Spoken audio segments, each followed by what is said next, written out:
Bismillahirrahmanirrahim. Dear students, Assalamu alaikum. Hope you are best with health and iman. Today we are going to solve exercise 1.7 and question number 4, 5, 6. So let's start. Question number 4, 5, 6 start करने से पहले मैं आपको एक example के through थोड़ा सा इसके बारे में बता दूं। ये हमने अपने प्रीवियस लेक्चर में एग्जाम्पल 14 को देखा था, जिसमें हमने जो 3 क्वेश्चन एक्सरसाइज 1.7 के सॉल्व किए थे उसमें एडिशन और सब्ट्रैक्शन के क्वेश्चन थे।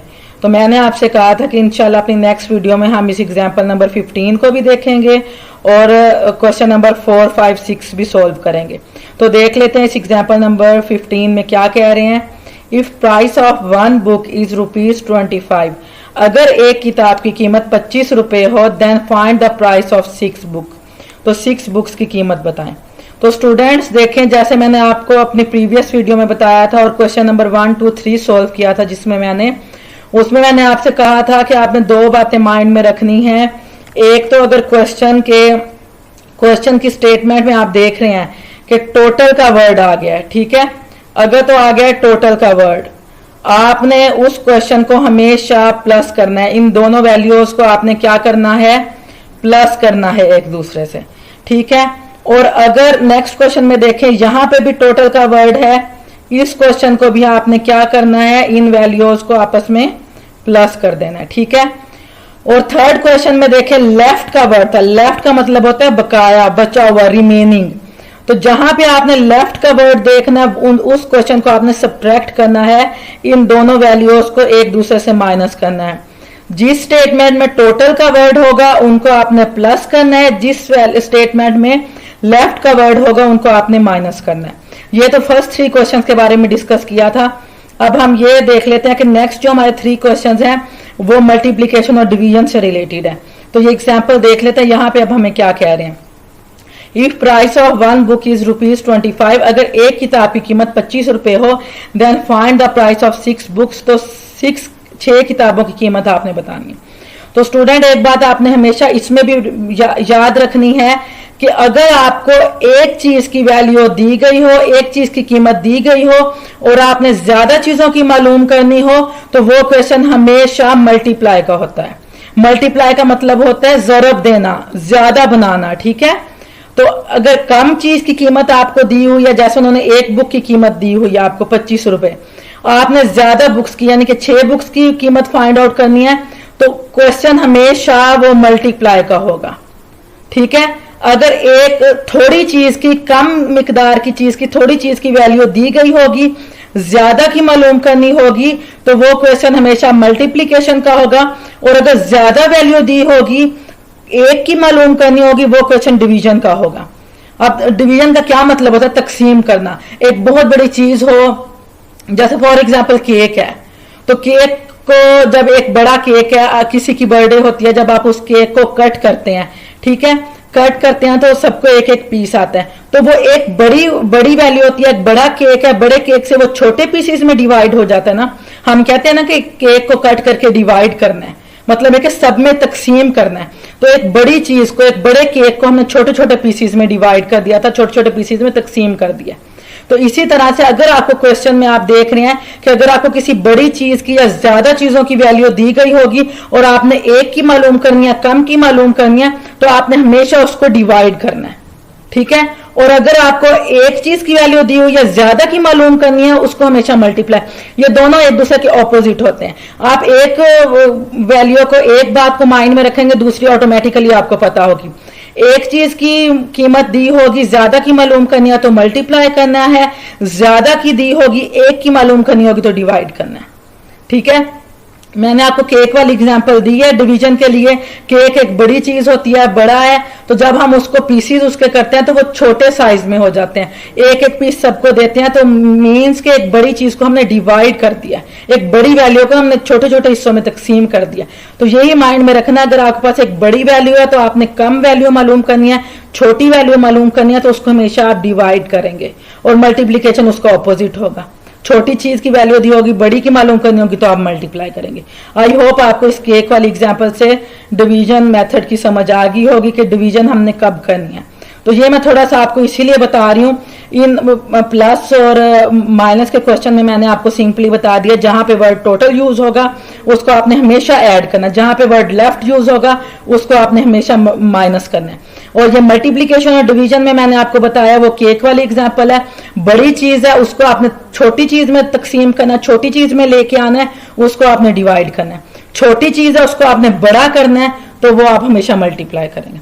तो यहां पे हमें छोटी चीज की एक बुक की वैल्यू दी हुई है 25, आपने बड़ी चीज मालूम करनी है, मीन्स के 6 बुक्स फाइंड आउट करनी है, उनके प्राइस फाइंड आउट करने हैं, तो आप इसको हमेशा मल्टीप्लाई करेंगे। तो इसकी स्टेटमेंट हम कुछ इस तरह से बना लेंगे, price of one book, price of one book, उन्होंने यहां से ये चीज राइट की हुई है, price of one book is equal to ₹25, इसकी वैल्यू क्या है हमारे पास ₹25। Find the price of 6 book, अब प्राइस ऑफ 6 बुक्स, 6 बुक्स की कीमत क्या होगी, आपने सिंपली 25 और इस 6 को मल्टीप्लाई कर लेना है। अब मैं यहां पे अगर 25 को और 6 को मल्टीप्लाई कर लेती हूँ, 6 5 का क्या होता है 30, यहाँ 0 राइट किया, 3 कैरी, 6 2 12 और ये 3 क्या हो जाएगा 150। ये देखें आपके पास 150 आ गया और ये इसका आंसर है। अब ये तो एग्जाम्पल थी, अब नीचे हमें क्वेश्चन नंबर 4, 5 एंड 6 कुछ मल्टीप्लिकेशन और डिवीजन से रिलेटेड दिए हुए हैं। आए हम इन क्वेश्चंस को देखते हैं, इन्हें कैसे सॉल्व करना है और इनमें हमने किस पॉइंट को देखना और किस बात का ख्याल रखना है। अच्छा ये देखें एक्सरसाइज 1.7 है हमारे पास, वहां पे क्वेश्चन नंबर 4 है, calculate the amount of electricity bill. Electricity bill यानी कि बिजली के बिल की जो अमाउंट है या जो बिल आया है उसकी कीमत को हमने मेजर करना है, कैलकुलेट करना है। If a consumer consumed 160 units in a month, consumer का मतलब होता है बिजली इस्तेमाल करने वाला, कंज्यूम का मतलब होता है बिजली इस्तेमाल करना। भी एक बिजली इस्तेमाल करने वाला इंसान इस्तेमाल करता है बिजली 160 यूनिट, 160 यूनिट, ठीक है, उस इन अ मंथ, एक महीने में अगर उसने 160 यूनिट बिजली खर्च की है at a rate of ₹7 per unit. Per unit का मतलब होता है 1 यूनिट की कीमत। वो कहते हैं अगर 1 यूनिट की कीमत हमारे पास ₹7 हो पर यूनिट, 1 यूनिट के प्राइस हमारे पास ₹7 हो तो 160 यूनिट के प्राइस क्या होंगे। अब स्टूडेंट्स देखें उन्होंने हमें 1 यूनिट, यहां पे पर का क्या मतलब है, पर का मतलब है 1, ठीक है, पर का मतलब है 1, ठीक है, 1 यूनिट की वैल्यू उन्होंने हमें 7 दे दिया है। अब हमने ज्यादा यूनिट की वैल्यू फाइंड आउट करनी है। मैंने आपसे यही कहा था कि अगर हमें कम चीज की किसी एक चीज की वैल्यू दी जाए और हमें ज्यादा की फाइंड आउट करनी होगी तो हम उसको हमेशा मल्टीप्लाई करेंगे, ठीक है।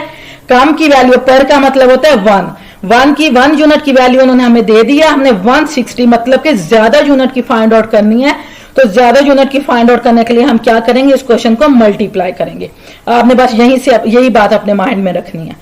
अब मैं इसकी स्टेटमेंट बना लेती हूँ, कंज्यूमर कंज्यूम्ड यूनिट्स, मैंने यहां से ये चीज ले ली है, कंज्यूमर कंज्यूम्ड और यहां से वर्ड ले लिया यूनिट्स। अब एक कंज्यूमर ने खर्च करने वाले ने कितने यूनिट खर्च किए हैं 160, पर यूनिट रुपीज कितने हैं, पर यूनिट की हमारे पास क्या वैल्यू है ₹7, ठीक है।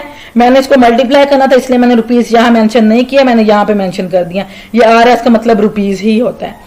पर यूनिट रुपीज, 1 यूनिट की कीमत हमारे पास क्या है ₹7 है, हमने कितने 160 यूनिट की फाइंड आउट करनी है। अमाउंट ऑफ इलेक्ट्रिसिटी बिल, जब हम 1 यूनिट की वैल्यू को 160 यूनिट से मल्टीप्लाई कर देंगे तो हमारा आंसर आ जाएगा हमें कितना बिल, इस कंज्यूमर को कितना बिल आया उस मंथ। तो सिंपली आपने मल्टीप्लाई कर लेना है, 700, 7 6 42, 2 राइट किया तो यहां पे आपने क्या कैरी दे दिया, यहां पे आपने 4 कैरी दे दिया। 7 6 42 होता है ना, ये मैंने 42 राइट किया, 42 का 2 आपने यहां राइट किया, 4 कैरी दे दिया, 7 1 7 और ये 4 कैरी 11 बन गया। अब उसको मंथली बिल कितना आया 1120 रुपीज, मीन्स के 1120 रुपीज, ठीक है। एक चीज मैं अगेन रिपीट कर रही हूं, एक चीज की वैल्यू दी हो, ज्यादा की आपने मालूम करना है तो हमेशा मल्टीप्लाई करना है। अब हम नेक्स्ट क्वेश्चन को देख लेते हैं, क्वेश्चन नंबर 5 को। अब क्वेश्चन नंबर 5 में हमें क्या कहा जा रहा है? क्वेश्चन नंबर 5 में हमें कह रहे हैं if the price of 15 balls is ₹300, अगर 15 गेंदों की कीमत 300 रुपए हो, then find the price of 1 ball, तो एक गेंद की कीमत बताइए। देखिए अब ये क्वेश्चन नंबर 4 का टोटली अपोजिट है। हमें ज्यादा बॉल्स की कीमत दे दी गई है, ज्यादा बॉल्स 15 बॉल्स की कीमत बता दी गई है। अब हमने एक की फाइंड आउट करनी है। ये वही केक की तरह है। फॉर एग्जाम्पल ये पूरा हमारे पास 15 पीसीस का एक केक है, यहाँ पे 15 बॉल्स हैं, 15 पीसीस का एक केक है, उसके प्राइस 300 है। जब हम इसको 15 पीसीस में उस केक को कट करेंगे तो फिर हमें 1 केक के पीस की वैल्यू फाइंड आउट होगी। तो आपने ज्यादा से कम की तरफ आना है तो हमेशा उसको डिवाइड करेंगे। ज्यादा चीज को आप तकसीम कर रहे हैं, डिवाइड कर रहे हैं एक चीज की कीमत मालूम करने के लिए, ठीक है। तो मैं यहां क्या लिख लूंगी? Price of 15 balls. पहले मैं ये स्टेटमेंट बनाऊंगी, प्राइस ऑफ 15 बॉल्स। अब मेरे पास कितनी है 15 बॉल्स की प्राइस? 300। प्राइस ऑफ 1 बॉल, अब यहां से मैंने ये ले लेना है, प्राइस ऑफ 1 बॉल। एक बॉल की कीमत क्या है हमारे पास? वो हमने फाइंड आउट करनी है। तो हम क्या करेंगे? इस 300 को, इस 15 बॉल्स की कीमत को 15 से क्या कर देंगे? डिवाइड कर देंगे। ये देखें यहां पे मैंने क्या किया हुआ है, उसको डिवाइड किया है। 300 को अंदर लिखा है, 15 को बाहर राइट किया है। 15 2 30, ठीक है। 0 में से 0 माइनस किया 0, 3 में से 3 माइनस किया 0, और ये वाला जो 0 है इसको मैंने ऊपर राइट कर दिया। वैसे तो 15 20 300 पूरा पूरा बन जाता, लेकिन आपको मुश्किल होती, इसलिए मैंने 15 का टेबल 2 तक रीड किया। 15 2 30, और ये जो लास्ट वाला 0 बचा इसको मैंने ऊपर आंसर में राइट कर दिया। तो यहाँ पे मेरे पास क्या आ गया? Price of 1 ball ₹20। अब देखें मेरे पास जब मैंने डिवाइड किया मेरे पास एक बॉल की कीमत आ गई है। एक बॉल की कीमत ₹20 है। मैंने 15 को 300 से डिवाइड किया तो 20। अब ये 20 रुपीज एक बॉल की कीमत है। अगर 15 बॉल्स की फाइंड आउट करनी होगी तो हम सिंपल 20 से 15 को मल्टीप्लाई कर देंगे, हमारा अगेन 300 आंसर आ जाए। लेकिन बताने का मकसद आपको ये था कि यहाँ पे ये देखें उन्होंने हमें ज्यादा बॉल्स की कीमत दी हुई थी, 1 की फाइंड आउट करनी थी तो हमने इसको डिवाइड कर लिया। अगर यहाँ पे 1 बॉल की दी होती कीमत और 15 बॉल्स की फाइंड आउट करनी होती देन हम इसको मल्टीप्लाई करते। अब हम अपना नेक्स्ट क्वेश्चन देख लेते हैं। क्वेश्चन नंबर हमारे पास 6 है। If a book can be bought for ₹45, अगर एक किताब 45 रुपए में खरीदी जाए, find the price of 5 such books, तो ऐसी 5 किताबों की कीमत क्या होगी? ठीक है। अब इसका फिर देखें अगेन, इफ अ बुक, एक बुक की वैल्यू हमें दी हुई है 45 रुपीज, 5 बुक्स की हमें फाइंड आउट करनी है, मीन्स के ज्यादा की फाइंड आउट करनी है। कम की दी हुई है, ज्यादा की फाइंड आउट करनी है, तो ये अगेन मल्टीप्लीकेशन है। तो मैं सिंपल राइट कर लेती हूँ, प्राइस ऑफ अ बुक, एक बुक की कीमत क्या है? ₹45। प्राइस ऑफ 5 सच बुक्स, ऐसी 5 किताबों की कीमत क्या होगी? तो मैं सिंपल एक बुक वाली जो वैल्यू मुझे दी हुई है उससे मैं 5 ज्यादा बुक्स वाली को मल्टीप्लाई कर लूंगी। ये देखें यहाँ पे मैंने मल्टीप्लाई भी करके दिखाया हुआ है आपको। 45 मैंने ऊपर राइट किया, इसको 5 से मल्टीप्लाई किया, 5 5 25, 5 राइट किया। यहाँ पे मैंने क्या कर दिया, यहाँ पे मैंने कैरी दे देना है। कितना कैरी दूंगी? यहाँ पे मेरा कैरी आ जाएगा 2, तो 5 4 20, इसमें 2 कैरी प्लस किया 22 बन गया। 225 5 बुक्स की कीमत होगी। एक बुक की वैल्यू उन्होंने हमें दी हुई थी, हमने 5 की फाइंड आउट करनी थी, कम की दी हुई थी, ज्यादा की फाइंड आउट करनी थी, हमने मल्टीप्लाई कर लिया। ठीक है। इसमें हमें ज्यादा की दी हुई थी, कम की फाइंड आउट करनी थी, तो हमने डिवाइड कर लिया। और क्वेश्चन नंबर 4 में भी हमें कम की एक की वैल्यू दी हुई थी, हमने ज्यादा की फाइंड आउट करनी थी, तो हमने मल्टीप्लाई कर लिया।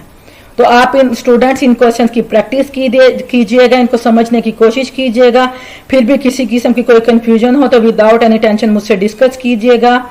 आई होप आपको इन क्वेश्चंस की समझ आ गई होगी। दुआ में याद रखिएगा। Okay students, best of luck and Allah Hafiz.